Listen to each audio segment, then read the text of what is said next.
Good evening, everybody, and welcome to another edition of the Sports Exchange. My name is Scott Morgan. We're off the Motor City Madmouth, and you know what? Miss Pundit's Pundit tonight, but we still have Mr. Pundit, Yep. Jacob Prisner. He dedicated to the program, and Jacob, thank you very much for going out there, staying with the program, even though we moved the Sports Exchange this week only into prime time. Thank you for being a part of this thing. No problem. Only the second show I've got this week. It's holiday season. Yeah, well, and I've this is my fourth one here, but I have no problem. At least it's the last one for at least a few days, anyways. And the man Yeah. that helped me start the Sports Exchange, George Icorn, 9 million lifetimes ago. Welcome back, my friend. Oh, good to be back on, Scott. Happy Thanksgiving to all our viewers and listeners. Yeah, and Rick Curdy. Thanks for having me back, Scott. Appreciate it. My pleasure. You've been a fixture for a long time, and you will be until I stop talking and breathing. And last but not least, we do have a JB, not JB Ellis, but Smoking Jeremy B. Welcome back, my friend. Oh, great to be here. Love talking sports or anything at all. This is his salute to service. So everybody's going to ask me out there, why am I wearing a Miami Hurricanes hat here on this show? Well, guess what? Okay. You love Mario Cristobal. Well, he's good to work with. I make no bones about that. I have no problem with Coach. He's really pretty good. But the reason why is Candy Ebling and I will be covering the Canes against the Pittsburgh Panthers on Saturday night over at Joe Robbie Stadium. Go Canes, because I hate the Panthers more. You know what? Here you go. Yeah. So we'll be doing the 8:00 game that night. Of course, it's good that Michigan and Ohio State will be at noon, and FAU, I've already assigned that to one of my writers. I have nothing to worry about that. All right, well, let me give you an overview about what we're going to talk about. I've got an interesting job security situation I'm going to throw at you, but bear with me on that. And, of course, there was a great Miami Dolphins thing that we had last night on Inside the Pigskin that I'm going to carry over, as well as a lot of other interesting topics as well. With that said, okay, I'm going to start on something on an NBA note, but this is one of the most interesting NBA notes. Jake, I'm learning so much about pundits, and I'm starting to get a little bit more creative with some of the stuff I put out there. Oh, good. Because you guys happen to rub off me really, really well. And folks, for a lot of you that are tuning in, obviously we are on Facebook Live. And for those of you that are on the audio side, the show can be heard on iHeartRadio, Apple, Spotify, Google, wherever you get your podcasts. And if you get an opportunity and you're not subscribed to the South Florida Tribune YouTube channel, just go to youtube.com and look for South Florida Tribune and hit the old subscribe button, and then you get all of our remote broadcasts as well as streams and so forth. So we're going to start it off on an NBA note. So entering the season, Gregg Popovich is now in his 27th season. Oh. Can you believe that? 27th season with the San Antonio Spurs. Yeah. The league's other franchises, get this, have gone through 294 head coaches, and every team has had at least 3 coaches during his tenure with the Spurs. Now, here's the most interesting thing I want to bring up to you. Can you only imagine how many coaches the Sacramento Kings have had when you add that number? So, Jacob, you're giving me some interesting body language. I'm going to let you start this one off. Yeah, I'm giving a good guess. By that time, it had to have been at least 14, 15 coaches. But the biggest thing about it was Gregg Popovich. I don't know how he, over those years, you got to remember how many of the coaches left.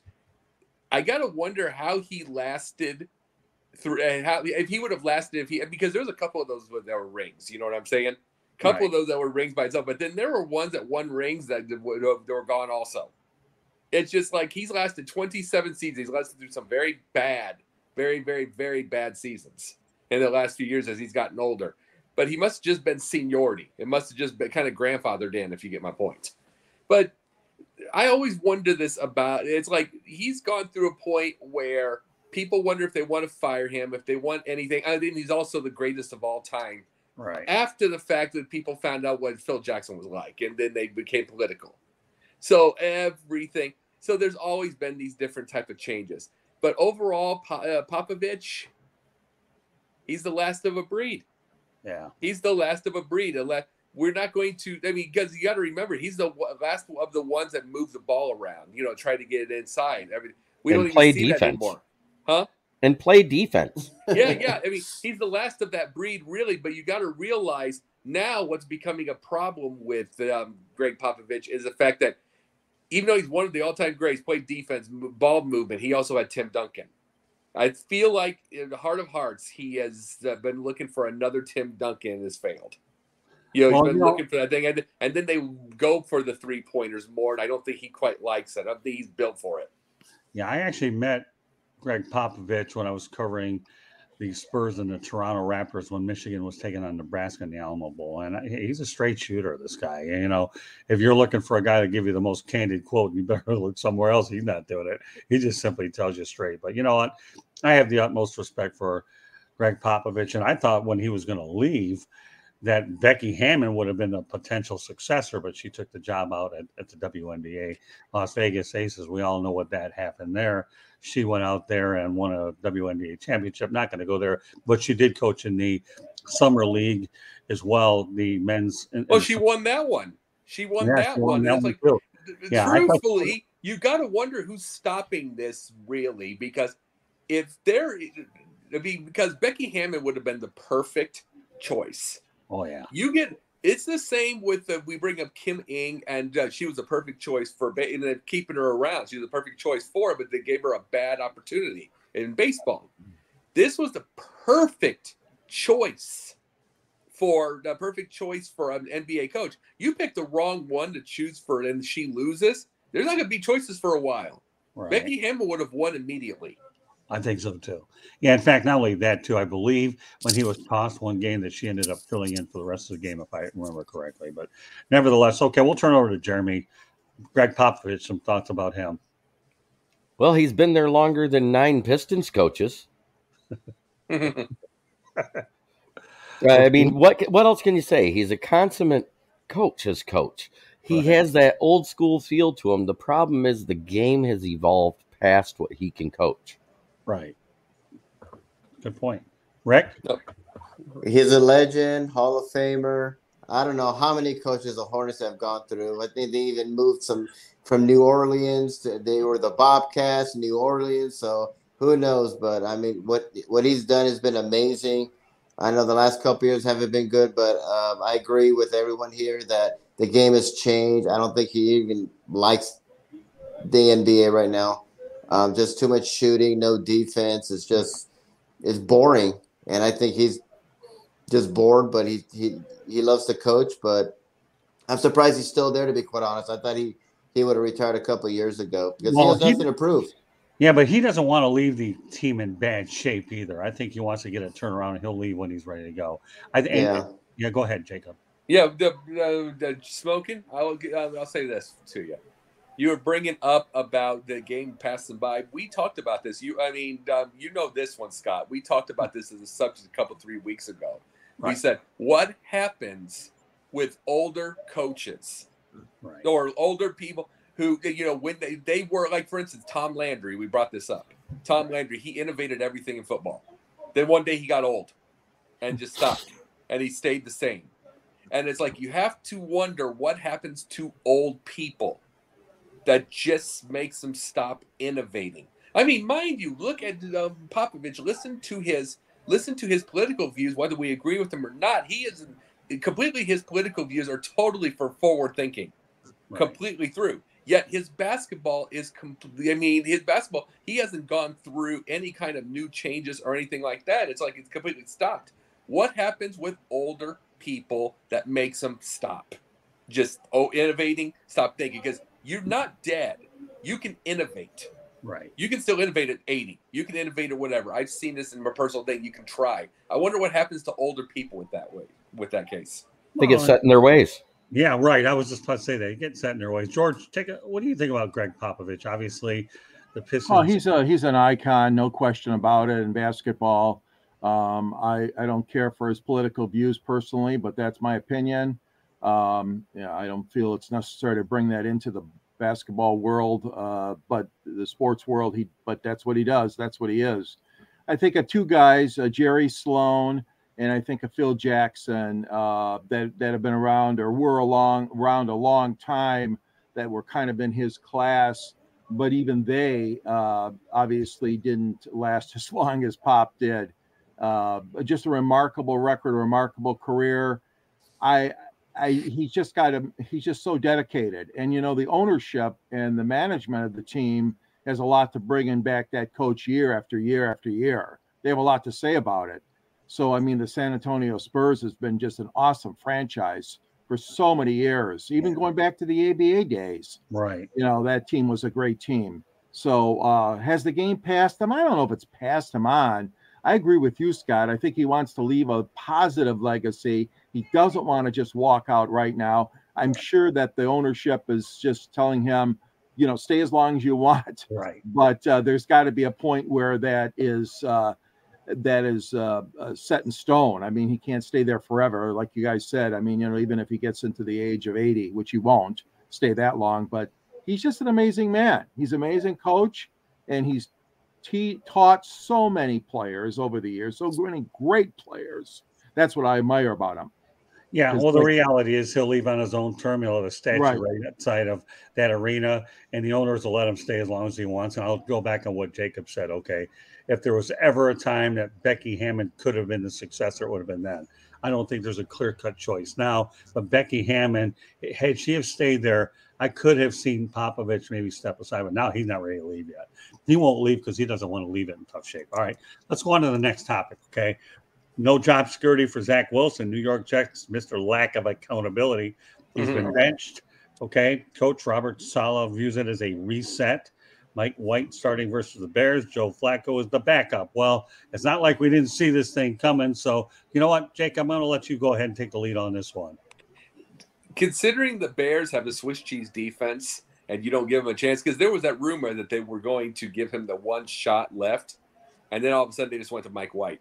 The biggest issue about that is if you don't believe in him for the Bears, he's done for the year. See, I heard them say something like, oh, it's not over yet. It's like, yeah, there's 6 more games left for him to sit. Right. It's just pure and simple. Zach Wilson, he's got an arm but doesn't know what to do with it, if you guys know what I mean. Yeah. He has the arm. He does have an arm. It's Ryan Leaf. It's the misguided missile. Yeah, but it's like, truthfully though, at least it's a little different from Ryan Leaf in the fact Ryan Leaf was angry and wanted to fight all the time. Zach Wilson just wants to take their moms. He's just horny. Yeah, huh? Yeah, he's just horny. Yeah, well, guess what? He's not angry. He's just that's the reason. It's like Ryan Leaf may not have gotten enough. Who knows? But the biggest deal with that is, now we don't know what's going to be with the Jets. People like Mike White for now. They also won a game with Flacco, which I was shocked. But you also won with 58 throws. They had 58 throws for like 300 yards. I mean, that's insane. Yeah, it's not very. I said Flacco doesn't have much of an arm anymore. I mean, he'd be smarter. Truthfully, this is one thing that I would love to see, and I'm going to bring this part. I would love to see some of these teams do this, especially like the Indianapolis Colts right now when you have Jeff Saturday and everything. Get your backup quarterbacks to play a little bit of offensive coordinator. Could you not see Nick Foles running some plays? I mean, I already knew that Matt Ryan was going to come back and do his own thing and run the show on the field. But really, overall, I mean, when you've got some of these players, you might as well let them use that instead, especially when the offense is struggling. That's an interesting point. All right, George. I know you definitely. Well, it's a very unusual situation, obviously, with the team winning and then benching their quarterback. Zach just doesn't have it. I mean, there's no zip on his passing. Last week was atrocious. Last Sunday, he really needs to. He does need to sit. I mean, I think it is a good move by the staff to sit him because they can't take a chance. They want to make the playoffs, obviously. It's not something that the New York Jets do, is make the playoffs very often. So they got an opportunity to do that this year. But is it a highly controversial move? Hell yeah. I mean, he came out of college with such high marks and goes back to what we've talked about before on Fire Up Michigan with quarterbacks. You take them in the first and second round, and you got no guarantee how these guys are going to perform. And I'm not throwing in the towel on him, but it is a very, very highly unusual move to do. But I applaud the Jets for trying to do something and trying to wake him up. And whether that wake up can occur during the practices and the reps during the week or not, I don't know. We'll see what happens without him. And if they win without him, he's going to just sit. Well, here's the deal. Okay, what people don't understand. I know he's 23 years old. That doesn't certainly allow him to be able to throw his teammates under the bus. I get that. But they're 5-2 with him. Okay. But the problem is those 2 losses against the Patriots were bad. No, but they were 5-2 with him. So here's what you have. Number one, the kid made a big mistake, at the presser. There's no doubt about that. He's heard it from his teammates, his coaches, his dad even called him. So what are you doing? You can't throw these people under the bus. Saleh, I think, was 2 hours late for a media availability because they're talking, to the owner and the general manager and all that. So, and listen, I saw Zachwilson destroy Central Florida at the Boca Raton Bowl, and I thought, my goodness. In fact, I had one of his PR publicists on a sports exchange a while back as well, Jacob Hatch, I believe.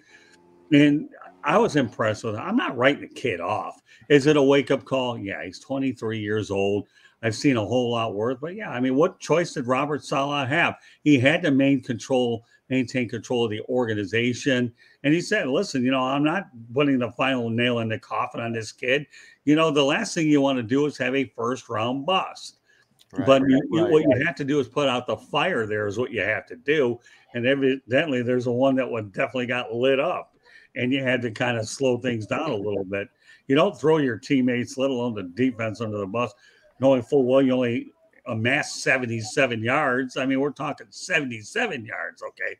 Not 277 yards. I'm good with my math tonight.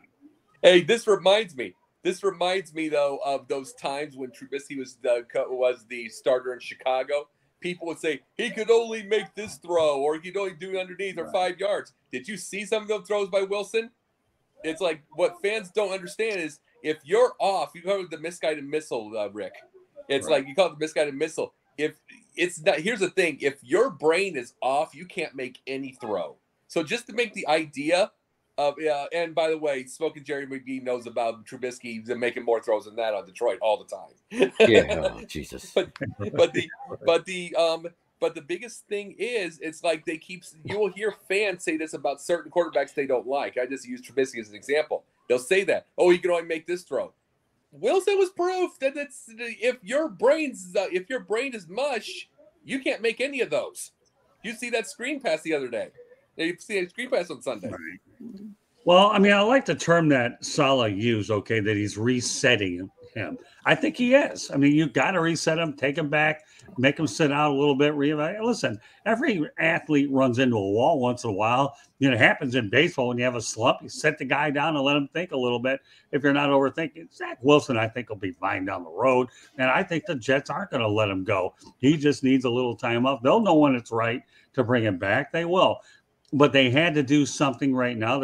Things are too boiling there to not do anything. What kind of a message does it send to your locker room? So I think Saleh's handling it brilliantly. I really do. And the rest of the organization, sometimes we can kid around about how badly the Jets handle everything, but this is one of those things where this new regime is handling it well. All right, Rick, go ahead. Oh, I thought he was a bust from the beginning. You guys are being way, way too nice about this little punk. He's a spoiled entitled little punk. He's a bust. Okay. He's Baker Mayfield 2.0. Saleh's doing the right thing. He's not going to play this season. Who knows next season? I think they realized that they screwed up in the draft, just like the Jets always screw up with quarterback picks like Darnold, who I thought was a bust in the beginning. And, he's still, he's going to start with the Panthers, but he's Baker Mayfield 2.0. No surprise at all that he stinks so bad. And, Scott, you're talking about you always hit a wall, but the problem is you usually have to be good in the beginning to hit a wall. This guy has stunk it up from day one. So no surprise here. The Jets are atrocious at getting quarterbacks, and he'll be gone probably in a year or two, and they'll get some other busts. Okay. Jeremy? Isn't it a coincidence that they had to play New England within 4 weeks' time? Remember, they only had 2 weeks with other teams in between. When a defense has your number, they're going to still have your number within a month. That being said, he had his first bad game right after the Giselle and Tom breakup, and he did it. You know, there was that meme out there. Maybe it was real. Maybe it really was him saying, "Hey, Giselle, I'm available." Okay. All right, well, you know what? Last night we had a lot of fun with this topic, and that's why I wanted to bring it back on Inside the Pigskin. I mean, we really had a lot of fun with it. So, all right, so here it is. The last time the Miami Dolphins were 7-3. Okay, guys, listen to what I'm going to tell you. The last time they were 7-3, okay, they had 24 starting quarterbacks ago, 8 head coaches, 7 stadiums, including renaming them ago. No titles by the Miami Heat. LeBron was in high school. The iPad just came out. The iPhone was 6 years away. Tua was 3. Mike McDaniel was a freshman. Tom Brady was a rookie. So that's a lot. What I did 1999. last night, okay, and I'm going to address it with each and every one of you. Okay, give me the one of these facts that stands out in your mind. Rick, give it to me. Probably Mike McDaniel's a freshman. I mean, he was like in high school when they were this good, and now he's the head coach. So that's a lot. All of them are mind-boggling, but just to think of their head coach was in high school the last time they were relevant it's weird to me. It's kind of funny to me. So I would have to say their head coach being a freshman in high school. Okay, George. I think you said Tua was 3. Yeah. Yeah, 3 years old. That one really jumped out at me, Scott. I mean, to think that the quarterback was 3 years old at the time, my God. I mean, you know, that seems like ages and eons ago. So that one really jumps at me, and they're having so far a really good year. We'll see if it can continue. Okay, Jacob. The 62-7 year. Was that the choice? I don't think that was one of the choices, but I remember it real well. But that was the biggest thing is this is what makes me it's what amazes me. Mike McDaniel's got the coolest team in the league right now. Yeah. No doubt about that. It's like I mean, people just don't know it yet because it took them a long time to get this good. But they're going to be getting big time names, celebrities, and everything on the really, really soon. Especially if you keep Tyreek, you keep all of those. They've got a brand spanking new wide receiver room. You know, none of them are really big. That's going to be changing everything up. The Miami team is going to get better and better. And it's like I could see 11 wins or something, maybe struggle a little down the stretch, but they're going to get really beast really fast. So with that said, what's the answer to my question? Which one of these stood out to you? McDaniel.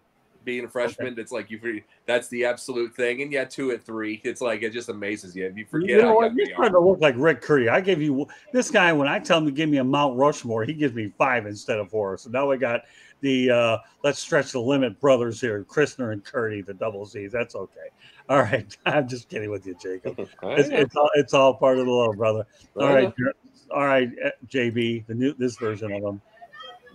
It's got to be the 7 stadium name changes. Whether it's the stadiums or whatever. Think about it. The last time they were relevant, the Lions played in Pontiac Silverdome. Jeez. Okay. So you say, and you know what? I'll give you my answer because I'm consistent with what I said on Inside the Pigskin. Tua was 3. That's the one I thought too. Tua was 3, and that's when they were 7-3.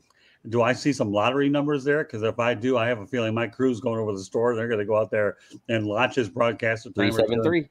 There you go. And if you need me to text, I'll be more happy to do that. So, all right. And if you want to do the 4-digit, throw in the 9 for the 9th grade freshman. There you go. Hey, that a boy, Jeremy. He's got I imagine you're a lottery player, right, Jeremy? No, not at all. Yes. Well, we'll give you some numbers to work with. You got them here, and if you need them again, I'll go ahead and take a picture because I can't screw up the penmanship with the numbers. My handwriting is bad, but numbers are usually a little easier to read. All right. Let's talk about Tom Brady. We just mentioned him moments ago when he was a rookie. So I'm going to throw a hypothetical question at everyone. Yeah. Oh, God. After all, it is Thanksgiving, and it's time to have some hypothetical stuff. All right. So speaking of Brady, how do you think he would do in the Canadian Football League, Jacob? Oh, Brady, you mean? Yeah. Oh, he would have a career. He'd have a career at about 50 if he was at that, because you got to realize how many of those long floaters he has, especially when his arm is not as strong anymore, and that 72-yard 1-yard line. You know, he would just love to be able to make those plays going to the back of the end zone as far because that's as far as he'd be able to go pretty soon. Yeah. Well, let's face it, really. I only brought this up because he won in every country. He hadn't won in Canada yet, unless the NFL decides to hold an exhibition game there or a regular season game. But that's why I brought it up. But can you imagine? All right, Folk and Jeremy, I got some opinions on this. I'll make sure I get you guys in first. All right. Can you say 4 straight Grey Cups? Okay. 4 straight Grey Cups. One less than Warren Moon, but okay, you say 4 straight. Right. Okay, fair enough. That's because he'd be 50.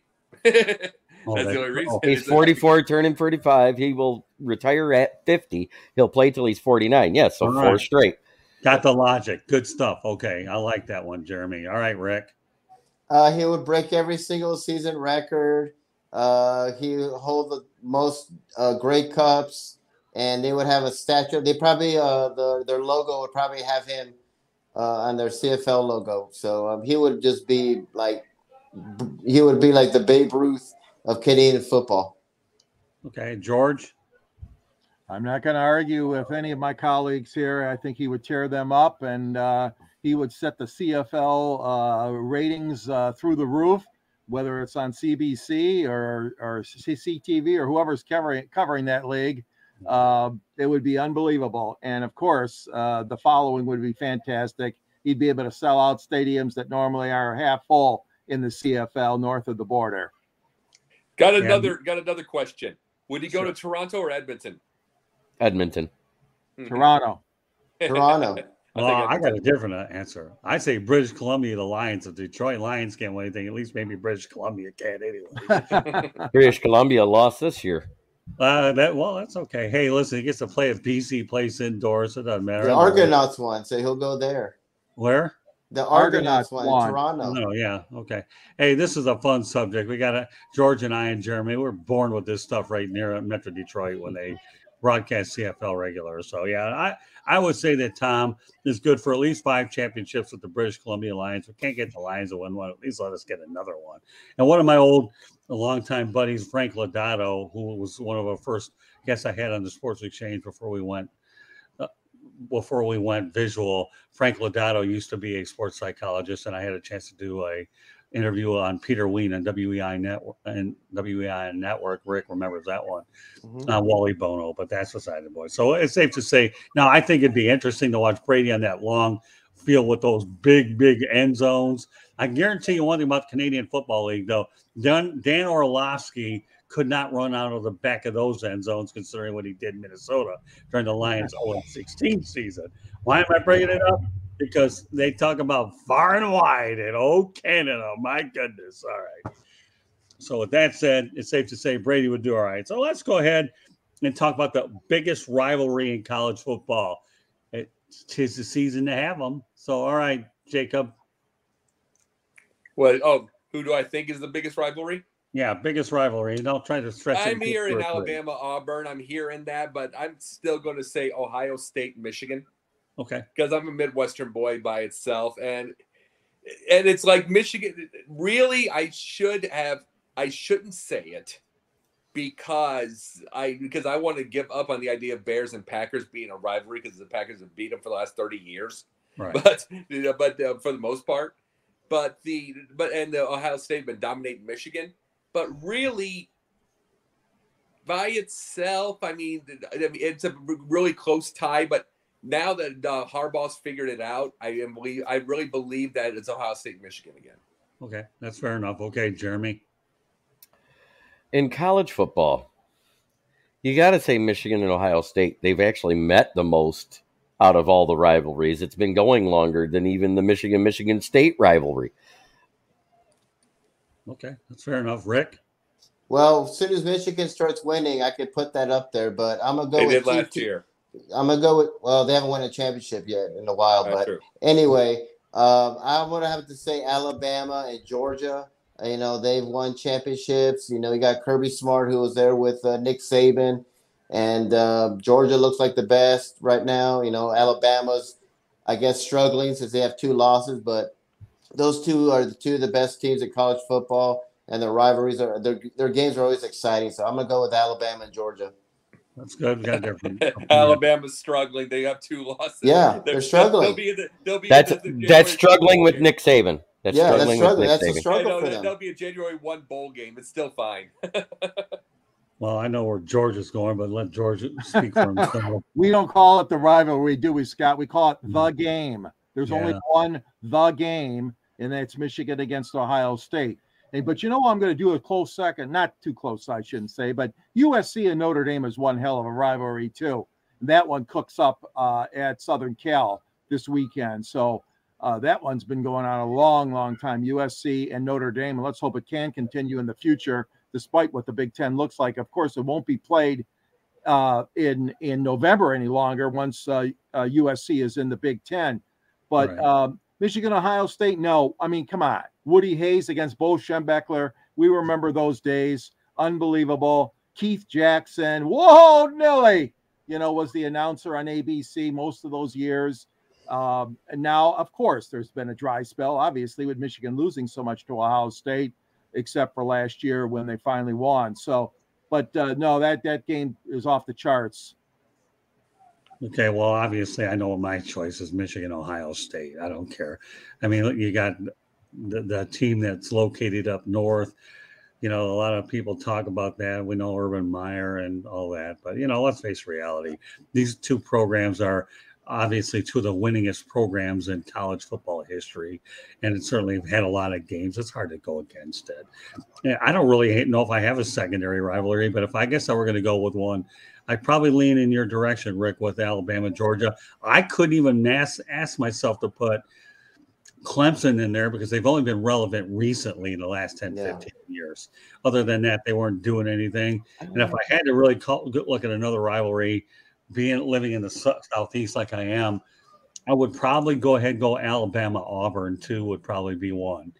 Florida and Georgia, they're the hedges. Behind the hedge, they're the hedges. You also have Iron Bowl, Alabama, Auburn. But I will bring this up, George. Notre Dame. This is an interesting game for them because they lost 3 games straight to begin the season, plus the one last year is 4 straight. They lost that. If they lose this game, if they win this game, they can go to a January 1 bowl game. If they lose this one, they'll go beyond it, and it was just because of those 3. And they played some of the best in college football. So that just tells you what college football is right now. Well, I'll tell you, you want to throw another rivalry out there. This may seem crazy. I loved it when Michigan was taking on Notre Dame. Yeah. It's often, but you know what? Notre Dame and Boston College, too. We're forgetting one. Florida State was the best one during the 90s. Which one? Florida State. Yeah. Well, which one are you leaning, Jay? The Red River rivalry. Yeah. Oh, yeah. Texas, Oklahoma. Yeah.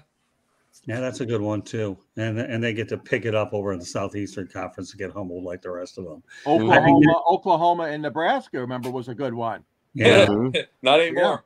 Yeah, but I'll say this much right now, and I believe this when Penn State and Nebraska joined the Big Ten, they got humbled. But what's going to happen with Texas and Oklahoma is when they get to the Southeastern Conference, they're going to eat humble pie big time because they're not going to face competition this consistent like they will when they were in the Big 12. I'll leave it at that. So, all right. So, but I'm going to go with Michigan, Ohio State. All right. Today, unfortunately, some news came out. I think we were all kind of expecting it, though. The 7 Michigan State players were charged for their turmoil, melee, 6 misdemeanors, 1 felony. We knew this was going to happen, but now indeed the charges have been or what they are. So, George, why don't you give me an overview of what lies ahead for these 7 guys? Because I know the one thing, they're not playing football, and they're going to need some lawyers. It's going to get ugly. Well, a lot of this was promoted and prompted by Jim Harbaugh. I'm not saying he's right or he's wrong about it when he was calling it a criminal offense, but the Washtenaw County, obviously, where Ann Arbor is located, is a county called Washtenaw. And they proceeded with I'm just hoping that the case is not tainted, in any way, shape, or form by the fact of the comments that were put out there by Harbaugh immediately after the incident occurred. That being said, I think it'd be an out-of-court settlement. There's going to be some programs that the kids are going to have to get into probably, but I don't see anybody doing any jail time on this sort of thing. I think it'll probably be out of court settlement. My opinion, I have no basis on that other than my own thought. It's unfortunate what happened, but it was in the heat of the battle of the moment, but it still is unfortunate. It should not have occurred. Well, but you got 6 misdemeanors and 1 felony. I understand totally your position on this whole thing. The reality is, in this day and age, when you have cameras and you have film, it's pretty hard to really taint any evidence when the visuals speak for themselves. So, these kids made some serious mistakes. Michigan State is definitely eating a lot of crow over the whole thing. And now, obviously, whether it's in Washtenaw County, the offenses took place at Michigan Stadium. And, there was an agenda. And the problem is unlike anything you see nowadays, if it's on tape, it's on camera, it's pretty hard to argue anything about that. So what are your thoughts, Jacob? How much of this whole situation was these kids and they were just, were they this way all their lives, or is it just, do they have a coach who's irresponsible? You asked this question because I was reading up on Mel Tucker today, and he was given a bonus that was supposed to be $100,000 shared with his assistant coaches. He didn't tell him, and he kept it all. Really? So, no kidding. Yeah, he kept it all, and it's like, you have to wonder the integrity of the guy and what he's teaching the kids. Is he teaching them violence? Is he teaching them all that? Then so have the kids always been this way, or have they always been this way, or does he have a problem, or are they being coached up? And you have to wonder this type of thing. And I've never been a Mel Tucker fan to begin with, so then I read that story. I'm like, this could easily be. Who knows? Wow, no kidding. Yeah, well, obviously that Mel Tucker hiring is looking worse by the minute. Well, yeah, and another thing, Jacob, you didn't mention, I don't know if you guys had heard this, but there are reports that Tucker told the players to go after Blake Corum's knees, that they were told to act violently wherever they could to take him down or take down JJ, the quarterback. Now, again, if this is true, you're right, Jacob, there could be a lot of things going on in that Michigan State program that are really not good as far as Tucker goes. You want to know what should be happening? What should be happening then? If it's really that bad, Michigan State should be looking for a chance to at least cut some of that, get rid of him and cut some of that money in half. Well, you have to give something to him. You have to give something to him to get out for a release. But see if you get it, because right now they're at $86 million. Well, first of all, if you fire him with cause, doesn't that mean that you don't have to pay the guy? So I'm giving a goodwill statement. If they fire him with cause and they don't have to give money, that is one thing. But it's another. At least at the best, at least cut some of that money in half. He's at $86 million right now. Yeah, no, I'm with you. All right, Jeremy, what's your take on this? I hope they throw the book at him. What I saw in that video, I didn't watch any interviews. I didn't watch any newsreels. I stayed away from big media. I just watched what was in the reel that was taken live and in person right there in that tunnel. And it was a travesty. I mean, the kid was just walking by, and next thing you know, he turns his head. He didn't even say anything. He never even had a chance to open his mouth, and then he's dragged to the floor and beat up, kicked on, hit with helmets and everything else. They deserve whatever they get. Okay. Rick? Yeah, I agree. They should go to jail. Their NFL careers or football careers are done. They're going to have records now, and their lives are ruined all because of this stupid incident. And Mel Tucker needs to be fired. Yeah. He needs to go away, and Michigan State never should have given him all that money after one successful season. I mean, it's given 2 or 3 seasons, okay, but one season, and now it looks like a stupid hiring. I blame Mel Tucker for this as well. I think he promotes this stuff, and he needs to go. Even for knowing his character, I've said it was a horrible hiring. Yeah, I couldn't believe it. After one season, to give him all that money after one season? It's like they did it to Lance Leopold in Kansas, but you could see that part. But the thing is, I said that he was a miserable defensive coordinator with the Bears. He was a bad coach in Colorado. He's not a good coach, and now he's got character issues. Well, I'll say this. You brought up Lance Leopold. I'd take Lance Leopold over Mel Tucker all day long. Sure. I would. I mean, think about what the guy's done. He was iconic at University of Wisconsin Whitewater. I believe they're the Warhawks, right? I believe. if I remember right. And if that wasn't good enough, he won with Buffalo. So I think to me, Lance Leipold is a guy that, he's looking for the challenge to see if he can turn Kansas around. That not too many people could do it. He But just did 6 wins.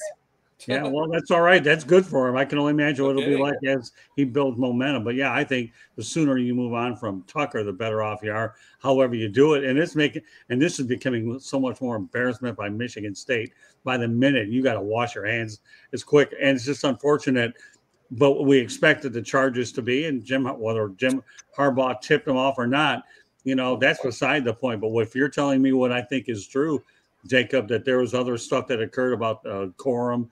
Or George, you mentioned the other things, then that's even more reason to get rid of them for cause. Well, before you go on to the next subject, I want to bring this part up. Sure, go ahead. Michigan State has a big issue with one of the things is if they do get rid of him, there will be a lawsuit, even if it was with cause. Mel Tucker will go to court. There's no question. They already have a monster issue with the rape from the swimming, the girl with the swimming. Right. The rape, the whole those rape trials. That was gymnastics. The gymnastics, yeah. They have. Thank you. They have all kinds of problems right now at that university, and it's like, that's just going to decide: do they want to do the little Hulk Hogan Gawker issue?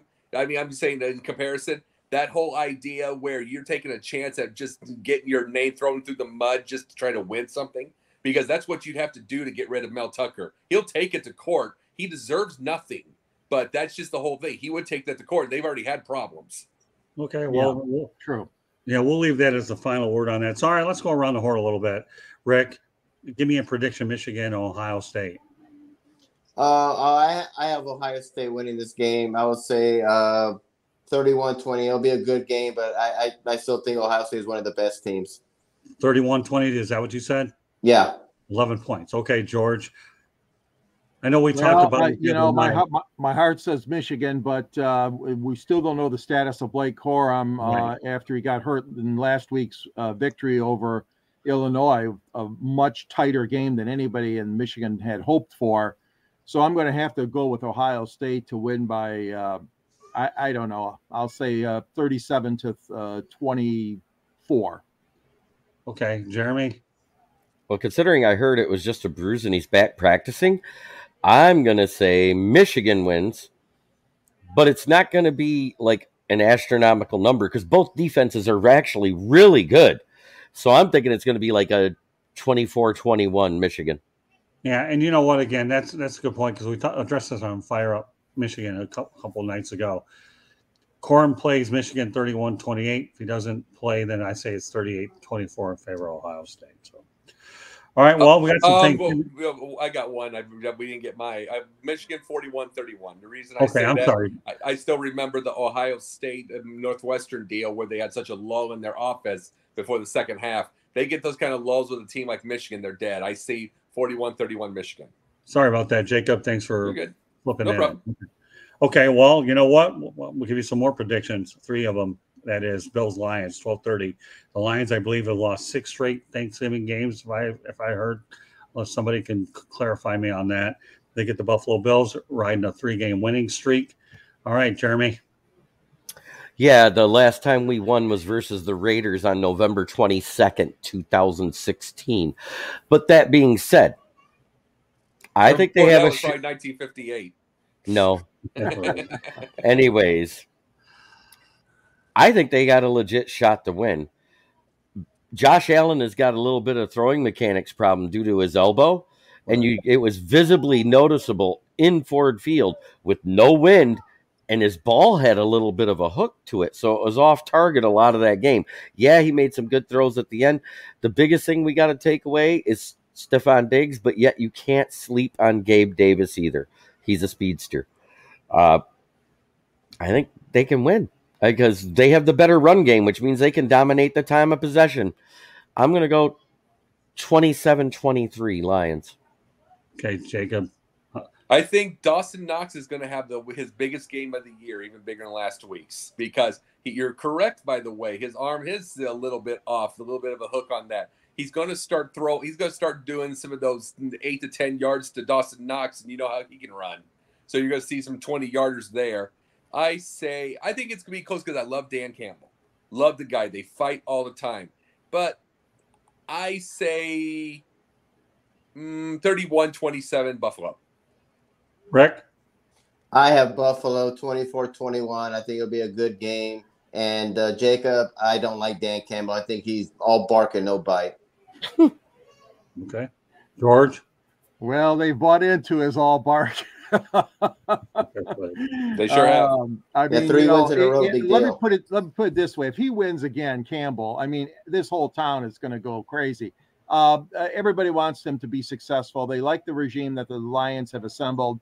I'm going to say too, I agree with Smoke and Jeremy. I think they're overdue. It's been way too long since they won on Turkey Day. As you know, they're the featured game every year, game one of this triple header. So I'm going to go Lions 27, Buffalo 21. And I'll go with the Lions too, 31-26. I just think it's pretty ironic, however, Buffalo defeats Cleveland at Ford Field, come back 4 or 5 days later, they get to play in Ford Field. So it's safe to say they know their way around the area pretty well. And also, Buffalo has 8 players, 5 on defense, 3 on offense that are sick right now. So they. Ooh.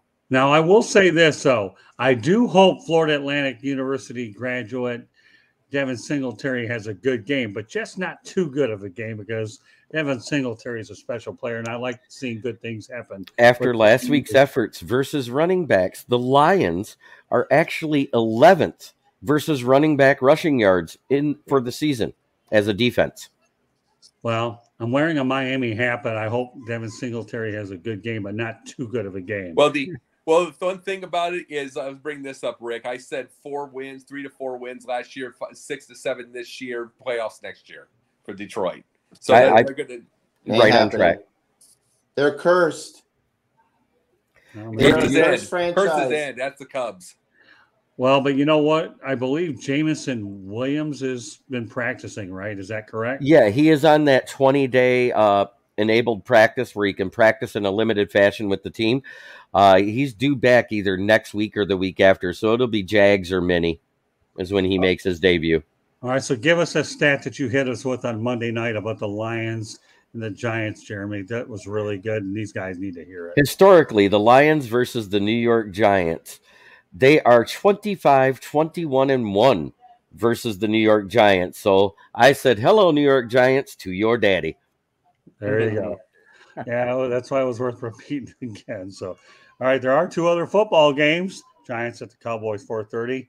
Cowboys have a 9-game winning streak over the G-Men, and it's safe to say the Cowboys certainly probably studied a lot of that Lions tape just a few days ago and how the Lions took care of business up at the Meadowlands.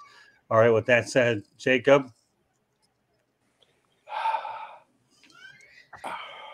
Boy, that's tough. That is so tough. The thing is, Dallas plays down sometimes, but the Giants aren't down. The Giants aren't exactly down right now, but the Giants also had a bad we could say a bad loss to Detroit, even though Detroit's improving. They had a bad loss at home. Yeah. I'm going to say Dallas 31-16. I'm just going to get around the same as the last time. It's They said the Giants just don't have an offense right now. Their defense will be good for a while, and they'll get their points in the fourth quarter. What's the one thing Dallas has struggled with all year? Coaching. They have a absolutely abysmal running defense. Yeah. It's actually worse than the Giants. That being said, after only getting 15 touches and 22 yards last week, I doubt Saquon Barkley is very happy with how that sits, that taste in his mouth that he got shut down by the Detroit Lions. Yeah. So I think he's going to go off. And I think Daniel Jones, they also struggle against running quarterbacks. That's why they lost to Philly the way they did. I think they're going to go off. I think you're going to see 44 to 47 runs, just like the last time the Giants lost. They just ran the piss out of it the next week. They threw 3 passes all game. So give me your prediction, Jeremy. Giants win 24-21. Really? Okay, Rick? I have the Giants 24-17. I just do not trust Dak Prescott at all. I don't trust Mike McCarthy with the Cowboys at all. The don't trust him Cowboys anywhere. do this every year where their annoying, obnoxious fans keep talking about them boys are back because they beat the living snot out of the Vikings. They'll get back to reality. I don't like them at all. And I don't trust Dak Prescott. So I have the Giants 24-17. George. Ye of little faith. Wow. It's a big game. Obviously, Thanksgiving Day in Dallas. Huge crowd. And if my heart is saying Dallas, I'm still thinking it's going to be a slugfest, though. I'm going to say Dallas 27 and the Giants 24. And I'm going to go Dallas 33-17. I don't know. For some reason, I think the Giants, the Cowboys are playing awfully good. And they really are. And if they use Tony Pollard and they get Ezekiel Elliott going and they figure out the wide receivers, and I think they're going to win by double digits. One more game we'll have to talk about. New England at Minnesota, the late night game. All right. Start off with Jacob again. Patriots. Okay. Patriots. I'm just bringing that. Patriots. They had that 10-3. They had that 10-3 score. The one thing about them is we know who's playing quarterback, but the biggest thing I noticed about them is they get themselves a little 10-3 game. They come back with 30 next time. It just seems to happen with them. And then it's also 8 o'clock. It's Ace of Kirk Cousins, who weighs about 120 pounds. So I'm going to probably say 31-10, 38-10 New England. Jeremy? I think it's going to be a much closer game than that. I think they're going to definitely give Dalvin Cook more than 15 touches. But we're talking a primetime game with Kirk Cousins. When he turns into the 10-18 Kirk Cousins in primetime games. So he has that many wins? He has that many wins? He has that many wins between Washington and Minnesota combined in primetime. I don't see them winning because of it, because I think Justin Jefferson's going to have another horrible game. Speaking of which, I better bench him. But you're going to pay for that.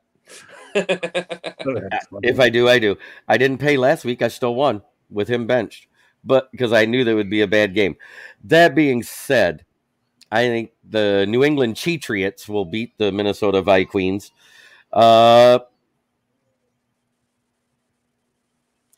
I'm going to say 28-15. Okay. Rick?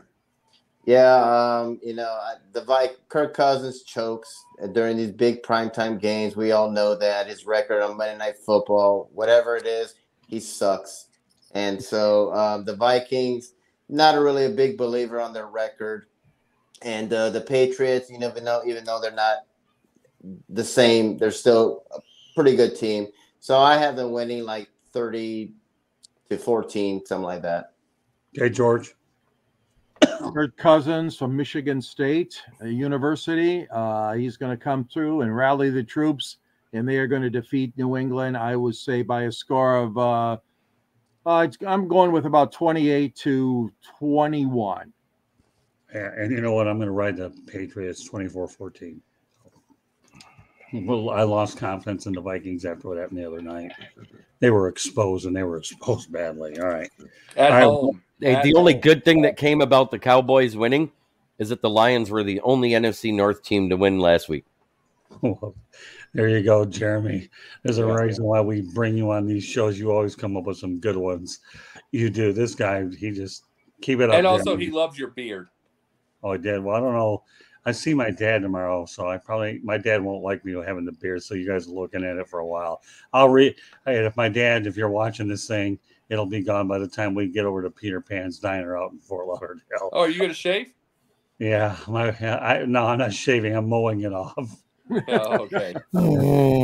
I shall probably stay, and then I'll bring it back after I see. I don't know. I bring it back after I see him for his birthday a week later. So, but I guarantee it'll be in full form by the time my wife and I head up to Wisconsin for the holidays. Right. I don't want my old man giving me a hard time. It's something to deal with 2 years of being without my mom, but she used to ride me about it, so I don't need him giving me the business. So, yeah, you guys are looking at the old gray stuff for a little while longer before we let her grow back a little while. So with that said, let's go to our parting shots. And you know what, Jacob, since I'm going to lead off with you again, my friend. I gave this warning to these Bears fans over and over and over and over and over and over. Told them, don't play Justin Fields with Matt Nagy. That's the first thing. They do that. He gets dug a hole that he has had to keep digging himself out of. So what happens this year? Starts off rough, but then he sets records. We know what Justin can do. Certain things. His throwing struggles, but he throwing struggles at times. He makes good throws, but he struggles in certain moments, but he is dynamic. But what happens? He gets hurt because he has to be hero all the time for the moron fans who want the cool kid. And what's going to happen now? It's probably going to be Trevor Siemian, which the biggest thing about it is and if you do play, this is the thing, it's a lose-lose situation. You play Justin Fields on Sunday with that defensive line of the Jets, he's going to get murdered. And you play Trevor Siemian, he's going to get even more murdered. But this is what Bears fans, this is what a lot of the Bears fans have coming to them. Got to quit looking for your heroes like your high school and getting the cool kid to look at you. Go for the win. Go for a winning team. The Bears, we have had more than enough of this. Any of us fans that want to win had more than enough of looking for the cool kid. I can name 1,000 different ways. I want to see winning. I don't care about the stats. I'm tired of 3-8. Tired of it. I was happy with Mitch and a system, even if I hated Nagy. I was happy with Mitch and a system. I was happy with that because it was 12 wins. Let's see, there was 8 and 9. I'm happy with that, as it's better than 6-4. I'm sick and tired of this kind of stuff, and it's happened more often than not. So develop Fields properly and quit listening to the fans. Very good. I like that. Okay, Jeremy. Well, to piggyback off of that, he's kind of right. Brad Holmes laid out his 3-year plan right when he got here. Fix the offense, fix the trenches. Second year, build on the defense, but still fix the offense. Third year, fill the rest of the holes in the draft. That's exactly what they've done. And if you look, what's this? Week 12, we already have 4 wins. That's 1 more win than we had last year. That means that they should win anywhere between 6 and 8 games this year, if that's how you look at it going forward. Because they got some teams that are floundering right now. You got Carolina floundering. You got Jacksonville, who each week you don't know if it's Dr. Jekyll or Mr. Hyde that's going to be playing for Trevor Lawrence. Right. Then you got the Jets. If they start White versus the Lions, everybody says, oh, that Dallas D-line is going to sack Goff like 8 times. It was 3. The New York Giants ones, they got so much pressure. They blitz more than anybody else. They got none. I'm not scared of anybody's D-line with this O-line. Okay, Rick? I just want to say congratulations to Jim Mora. He went to UConn, took a bad football team for a long time. They're going bowling now. They're going to go to a bowl game. It's been the first bowl game they've been to in I don't know how many years. I'm happy to see Jim Mora back in college in football, let alone in college. I thought he got a raw deal with Seattle that one season there. He was at UCLA, did okay, and then he was fired. Hadn't seen him in a while. I'm glad he came to UConn.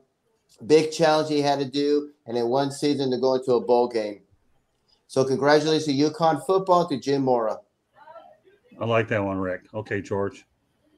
Well, it's something that I wrote about in the Motor City Tribune, and that's the 60th anniversary of that famous Detroit Green Bay game at Briggs or Tiger Stadium when they just smothered Bart Starr, Mr. Everything, Mr. All-Pro, led by Roger Brown, Alex Karras, and that Detroit defense. Hats off to them. The 60th anniversary of that game on Thanksgiving Day when the Packers came in undefeated and Detroit dealt the Packers their only loss that season. So it's a memorable day. Detroit loves football. They love Thanksgiving Day. It starts with America's Thanksgiving Parade down Woodward Avenue, voted one of the best parades in America, and it ends with the Lions feasting, hopefully, on the Buffalo Bills, even though I predicted that earlier. It's a great day in Detroit. Football's back, and Thanksgiving will never be the same if we don't have Lions football and our parade down Woodward Avenue, guys. Yeah, I've been to that parade, and I've been to numerous Lions games on Thanksgiving. I definitely miss Detroit, not only all the time because I'm obviously from the area, but especially around Thanksgiving time. I will say, though, unfortunately, 2 years ago, my mom passed away 2 days after Thanksgiving, so that's a very bittersweet holiday for me. But nevertheless, I know, Mom, I'm thinking about you every time I come on these shows. I always think about you. So rest in peace. I hope you're enjoying what you're seeing upstairs here. My parting shot's a very unique one, though. We're going to go back to baseball. I don't think it's so much a shot as more as a comment. Bryce Harper undergoes Tommy John surgery and could be back in mid-May per Jim Salisbury. What a difference the position player / pitcher in terms of recovery time, isn't it?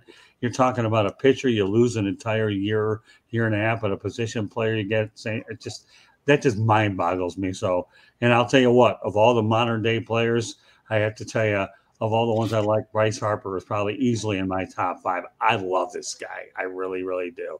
Crashes into walls, plays hard, plays with passion. Bryce Harper could play in any era at any time, and I would think highly on the guy. So, but I just found it hard to believe. He undergoes Tommy John surgery and can be back by mid-May. And how many times have we seen pitchers have the same procedure and they're out a year and a half? Well, that's because he throws the ball less. That torque isn't there. It's not curveball. He's just throwing straight like a fastball. I know. It's like curves. Yeah, you guys are right. I'm just mind boggled about the recovery time, nevertheless, of such a surgery. But yeah, obviously the way you throw it. And of course, nowadays you can have an injury like that and still be designated hitter. It doesn't make any difference anyways. Yeah. It's just give you the ability to hit. So just thought it came up there and I wanted to bring it up. So, but that said, you know what? We're going to let everybody have an opportunity so that people find you. Rick, go ahead. Start it off, please. You can find me on my website, www.charlottebats.com. Sign the petition. Try to bring Major League Baseball to Charlotte, North Carolina. I'm also on Facebook at Charlotte MLB, Charlotte Bats Baseball. I'm on Instagram at Charlotte Bats. I'm on Twitter, Charlotte Bats Baseball. And I'm also on LinkedIn under Rick Curdy. Have any comments or questions, you can email me at cltbatsbaseball@gmail.com. Very good. All right, Jeremy, go ahead.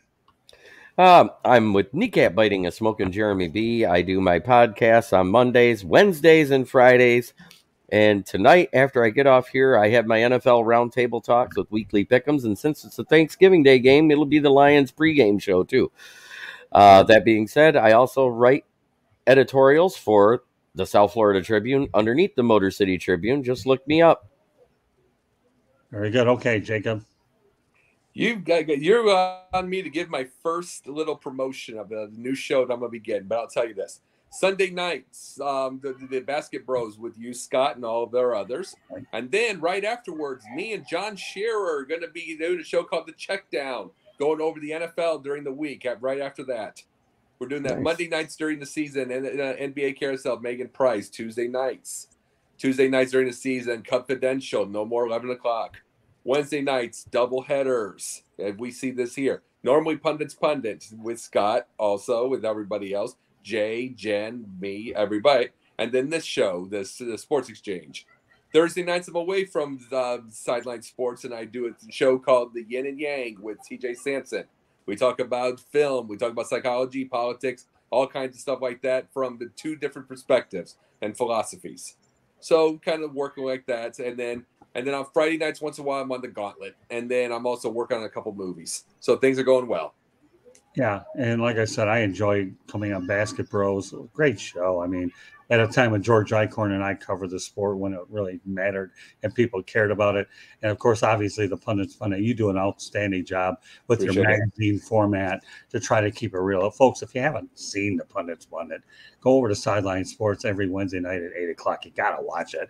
To me, this show reminds me a lot of Outside the Lines magazine style, 60 Minutes, 2020, because Jacob and the rest of them do such an outstanding job coming up with different stuff. If you're looking for a really change of pace type of show, to me, I don't think there's a better one you can see. Pundits Fun. Am I biased? Yeah, I don't really frankly care. I am. All right, George Eichhorn, you have a book to talk about.